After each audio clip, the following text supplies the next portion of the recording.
বর্ষার জলেতে যেমন আমাদের গাছের উপকার হয়, তেমনি বর্ষাকালেতে বিভিন্ন ধরনের পোকামাকড় এবং ছত্রাকের উপদ্রব বেড়ে যায়, যার ফলে আমাদের গাছগুলোকে খুব ক্ষতিগ্রস্ত করে দেয়। এবং আমরা তখন বাজার থেকে কেনা বিভিন্ন রকম রাসায়নিক কীটনাশক বা ছত্রাকনাশক ব্যবহার করি ওই পোকা এবং ছত্রাককে তাড়াবার জন্য বা মারবার জন্য। কিন্তু ওই রাসায়নিক কীটনাশক বা ছত্রাকনাশক ব্যবহার করলে আমাদের পরিবেশের ক্ষতি হয় এবং গাছেরও ক্ষতি হয়। যারা বাগান প্রেমী মানুষ, এখন তাদের মধ্যে উৎসাহ বেড়ে গেছে জৈবভাবে ঘরের ছাদ বাগান বা নিজের আঙিনায় যে বাগান থাকে সেই বাগানে সবজি চাষ তারা করছেন। তো জৈবভাবে তারা ঘরোয়া পদ্ধতিতে বিভিন্ন রকম গাছের খাদ্য এবং কীটনাশক ছত্রাকনাশক বানাবার চেষ্টা করছে। আমিও এর আগে অনেক ভিডিওতে এই ধরনের ঘরের ফেলে দেওয়া জিনিস থেকে গাছের খাবার এবং কীটনাশক বা ছত্রাকনাশক কিভাবে বানাতে হয় সে ব্যাপারে একাধিক ভিডিও আমি পোস্ট করেছি। আপনারা মনে করলে পরে আমার চ্যানেলের লিঙ্কে গিয়ে ওই ভিডিওগুলো দেখতে পারেন। তো বন্ধুরা, এখন না হয় আমাদের বিভিন্ন ধরনের কীটনাশক বাজারে নামি দামি কোম্পানির পাওয়া যাচ্ছে, বা ঘরোয়া পদ্ধতিতেও বিভিন্ন ডিটারজেন্ট, শ্যাম্পু ইত্যাদি ব্যবহার করে আমরা গাছের পোকাকে দূরে সরিয়ে রাখার চেষ্টা করছি। এইবারে চিন্তা করুন, ডিটারজেন্ট বা শ্যাম্পু কথার অর্থই হচ্ছে ক্ষার।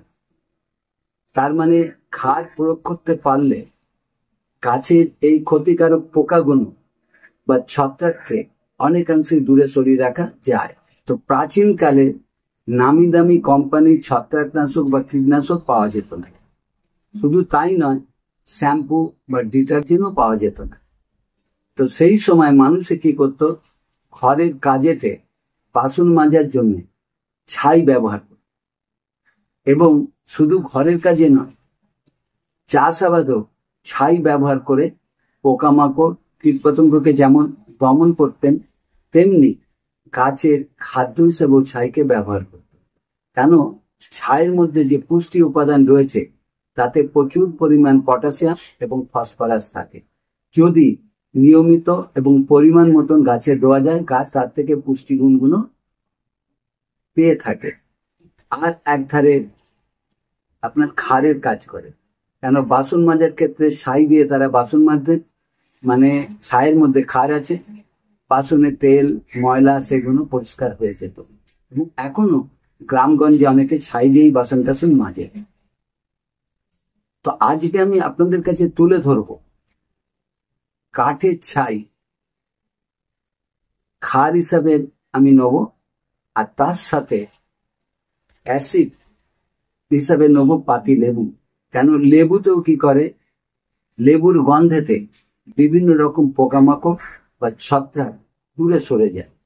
তো আজকের প্রতিবেদনে আমি আপনাদের সামনে তুলে ধরবো কাঠের ছাই এবং লেবু প্রয়োগ করে ঘরেতে আপনারা নিজেরাই এই জৈব কীটনাশক এবং ছত্রাকনাশক অতি সহজেই বানিয়ে ফেলতে পারেন।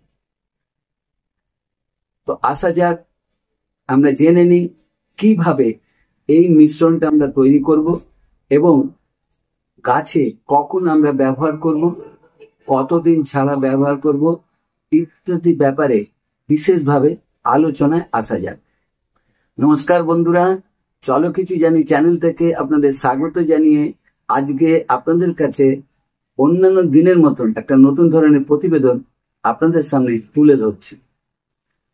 তো বন্ধুরা, আমি যে কীটনাশকটা তৈরি করব, সেই কীটনাশকটা তৈরি করতে যে উপাদানগুলো লাগবে সেটা লাগবে পাতি লেবু, এই যে দেখতে পাচ্ছেন এই লেবু লাগবে, আর কাঠের ছাই। এই কাঠের ছাই দেখছেন, কাঠের ছাইটা লাগবে। এটা অতি অবশ্যই কাঠের বা গাছের পাতার ছাই হওয়া দরকার। আমার কাছে এই ছাইটা কলা গাছের ডালপালা পাতা শুকনো করে তাকে পুড়িয়ে এই ছাইটা আমি তৈরি করেছি।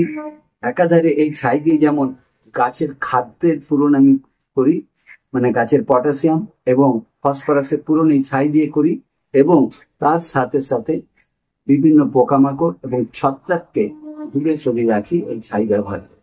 তো এইটা ঠিক মতন ব্যবহার করতে হবে, ঠিক নিয়ম মতন, পরিমাণ মতন।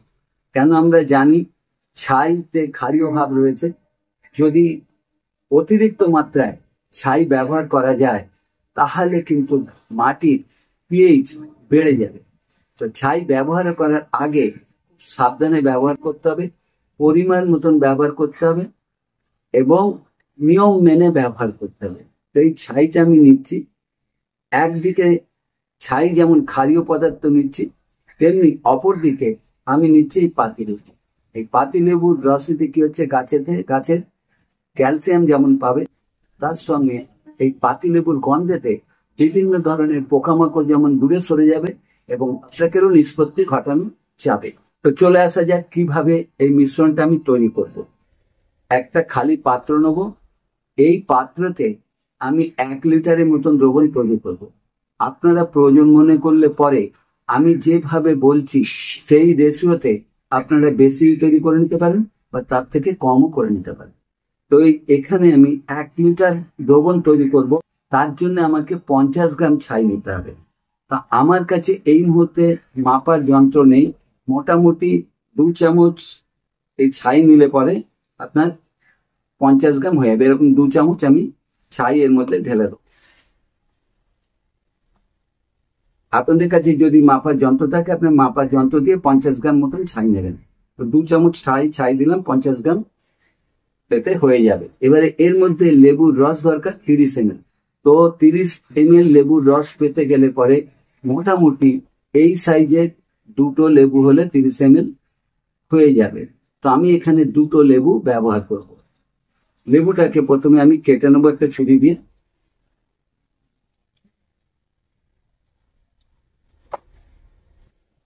এই দেখতে পাচ্ছেন কেটে নিলাম।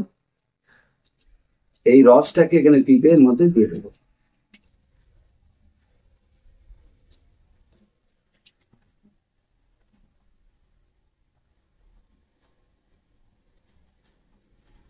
একটা লেবু কাটলাম, আর একটা লেবু আমি কেটে নেবো।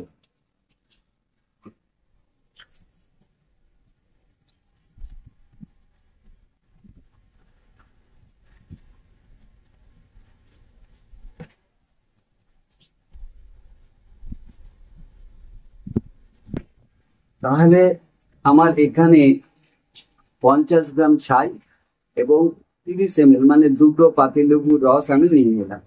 এইবারে এই পাত্রে 1 লিটার জল আছে, এই 1 লিটার জল থেকে কিছুটা জল আমি এর মধ্যে ঢেলে নিলাম মিশ্রণটাকে তৈরি করবার জন্য। এইবারে এটাকে খুব ভালোভাবে কেটে নিতে হবে। এই যে মিশ্রণটা দেখতে পাচ্ছেন, এটাকে খুব ভালোভাবে ফেটে নিতে হবে। যেহেতু 2 রকম জিনিস, একটা হচ্ছে ক্ষারীয় এবং একটা হচ্ছে অ্যাসিটিক, তো দুটো যখন এর সাথে মিশছে এর একটা বিক্রিয়া তৈরি হবে। এই দেখতে পাচ্ছেন এখানে বুদবুদ কাটছে। এইটাকে ভালোভাবে মেশাবার জন্যে অনেকক্ষণ ধরে নেড়ে নিতে হবে। নেড়ে নিয়ে এই মিশ্রণটাকে আমি আধ ঘন্টা রেখে দেবো এইভাবে। কেন, এদের ভাঙতে মানে ছাই যেহেতু আপনার ক্ষারীয় এবং লেবুর অ্যাসিডিক ভাবেতে কী হবে, ছাই ভাঙবে। তো এই ভাঙার জন্য এটা একটু সময় লাগবে, এটার রাসায়নিক বিক্রিয়া শুরু হবে। তাই জন্য এটাকে আমি আধ ঘন্টা এই অবস্থায় রেখে দেবো। আধ ঘন্টা বাদে আমি ফিরে আসছি, ফিরে এসে আপনাদের দেখাচ্ছি। বন্ধুরা, আমি আধ ঘন্টা বাদে ফিরে আসলাম। দেখুন দ্রবণটা কী অবস্থায় আছে। এইটাকে ভালোভাবে আবার একটু ঘেঁটে নেবো এইভাবে। এইবারে 1 লিটারের অবশিষ্ট যে জলটা আছে সেই জলটা এর মধ্যে আমি ঢেলে দিচ্ছি।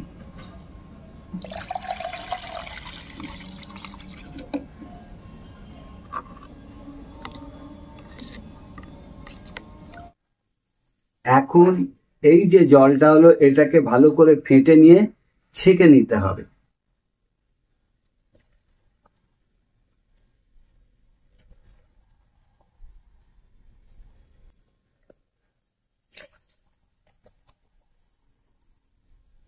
ফাটা হয়ে গেল।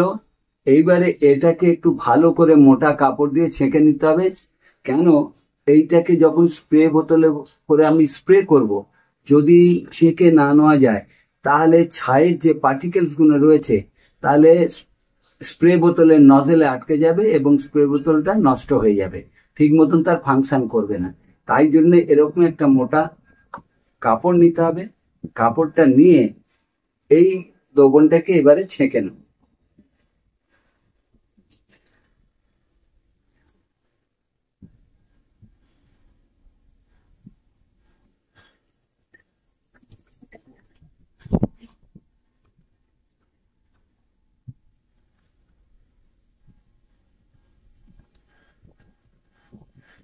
এবার এটা ছেঁকে নিয়েছি, এটা এখন গাছে ব্যবহার করা যেতে পারে। এবারে এই দ্রবণটাকে এই স্প্রে বোতলের মধ্যে আমি ঢেলে নিচ্ছি।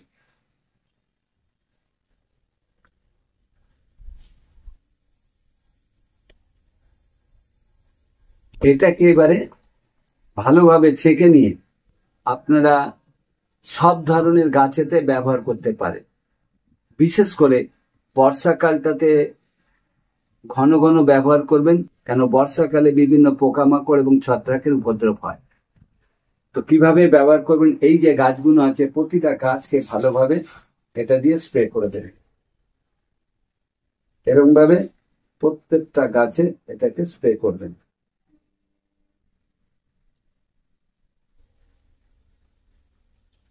এটাকে ঠিক মতন যদি স্প্রে করতে পারেন তাহলে জাপ পোকা, সাদামাছি, শোঁয়া পোকার যে লার্ভা, এইগুলো সব দূরে সরে যাবে। এবারে বলবেন এটা কতদিন ছাড়া ব্যবহার করবেন। এমনি সময় এটা মাসে একবার ব্যবহার করুন, আর এই বর্ষা চলাকালীন প্রতি 10 দিন অন্তর এই দ্রবণটাকে আপনারা ঘরে তৈরি করে ব্যবহার করতে পারেন। এইবারে বলবেন যে এটা কি রেখে ব্যবহার করা যাবে? না, এটাকে রেখে ব্যবহার করা যাবে। দিনে দিনে তৈরি করে দিনে দিনেই ব্যবহার করে ফেলবেন। কেন, এটা তৈরি করতে তেমন কিছু সময় লাগে না, অল্প সময়ের মধ্যেই বাড়িতে কাটে ছাই করে রেখে দিতে পারেন। আর একটু লেবু বাজারে পাওয়া যায়, ঘরেতেও রান্নাঘরে লেবু থাকে, সেই লেবু নিয়ে এসে তৈরি করে প্রতি 10-12 দিন ছাড়া বর্ষাকালে আপনারা এটাকে গাছে ব্যবহার করতে পারেন।